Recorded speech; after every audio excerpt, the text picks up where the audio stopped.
Ok, chào các bạn nha. Hôm nay chúng ta sẽ review quạt thôi. Let's go. Đồng thời là mình mở quạt chút xíu, có thấy nó có ồn không cạnh. Nóng.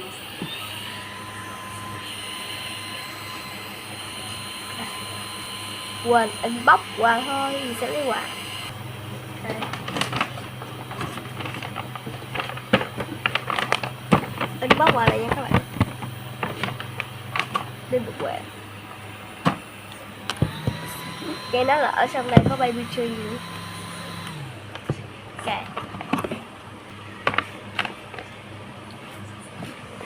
Sẽ chọn hộp quà nhỏ nhất. Cái này là mình gõ mình tự inbox luôn chứ không phải là kiểu có hãy mấy bạn kia. What's cái inbox.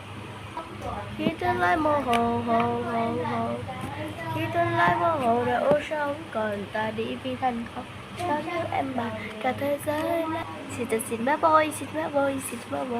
Các bạn mình có suy nghĩ rằng là bữa nào mình sẽ quay gói hàng Swissy. Gói hàng á kiểu như là mình gói hàng chơi thôi chứ kiểu không có hàng thiệt.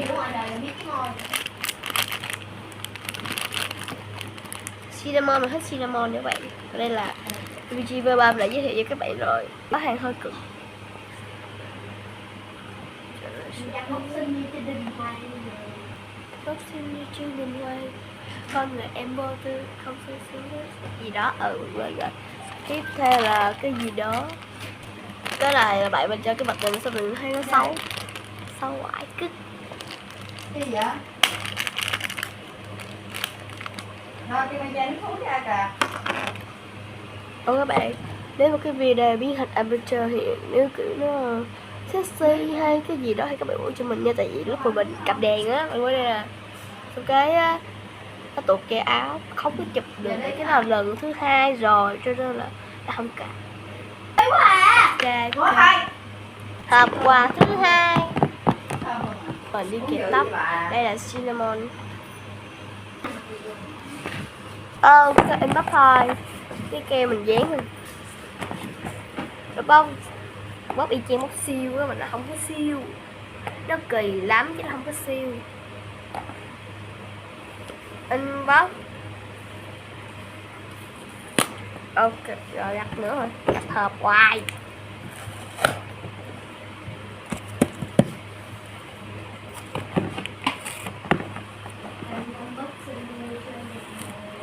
Rất xinh như chân mình này. Biết vậy mà đó chỉ mình nha. Ok. Quả còn một lớp keo nữa hả trời. Ok. Hơi bị đầy. Mình để bỏ cái này vô cho em mình. Để mình chúc đi rồi mình sẽ inbox tiếp nha. Còn cái hộp cuối cùng nó rất là đặc biệt liên quan tới baby G. Thì cô quay hàng đạo cũng xong thôi chứ mình sẽ dán cái vây lên rất là xinh.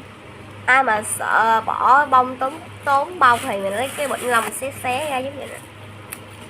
Còn cái là mình xuyên một cái lỗ này, cái này là em mình làm là bỏ giúp giùm thôi, em mình làm biến đó. Các bạn nó sẽ inbox tiếp theo. Một cục rơm capybara béo ú. Đây là sticker là bạn, mấy cái miếng mà mỏng mỏng á, là kiểu như là mình lấy ra là nó sẽ không bao giờ lấy ra là nó có thể gắn vô được nha các bạn. Đây cái này đúng không, cái miếng trống dán vô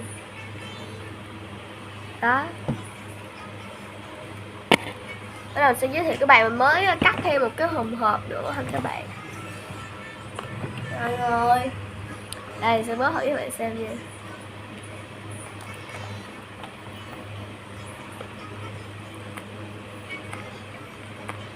Ai muốn mình hướng dẫn làm cái này thì nhớ like đăng ký nha.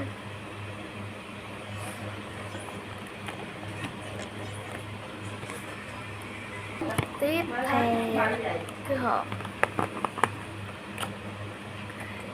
đây là Swissy của mình thôi, lấy ra cắt cho mình. Okay. Tiếp theo mình làm biến quay các bạn. Hết hộp quà cuối cùng sẽ mời em mình vô lên inbox. Ok, đây là cái quả cuối cùng, trong đây có Baby G 2 con. Em mình nó làm đó các bạn. Ai muốn làm thì liên hệ với nha, mình sẽ chỉ bạn cách làm. Rồi, Siêu luôn. các bạn xem Ai trước love nha. me. Các bạn xem trước đây có phải là Baby G không? Baby G. Baby G sữa. Ok, để cho em mình chọn nha. Chọn nào. Mình sẽ chọn cái này đi. Nè. Ai là Ai bóc trước? mình đi, mình bóc trước nha. Mình bóc nha. Tí đã, chứ mà nó hơn lắm mọi người.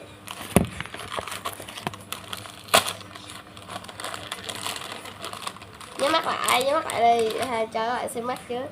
Quải. Rồi. Đúng đúng. Anh Jack 97. Anh 97 nha. Lẹt khe. Ok, có không sao, chuẩn bị giọng đúng không? Chú nguyện vọng rồi, chứ mình nguyện vọng của mình là con ong nha. Đây mắt tự di chuyển. Mình thấy là Bình Dương thấy không? Gói đại tức mình nha.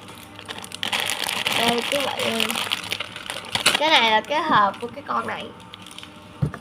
Mình gói á, y chang inbox ABC thiệt luôn.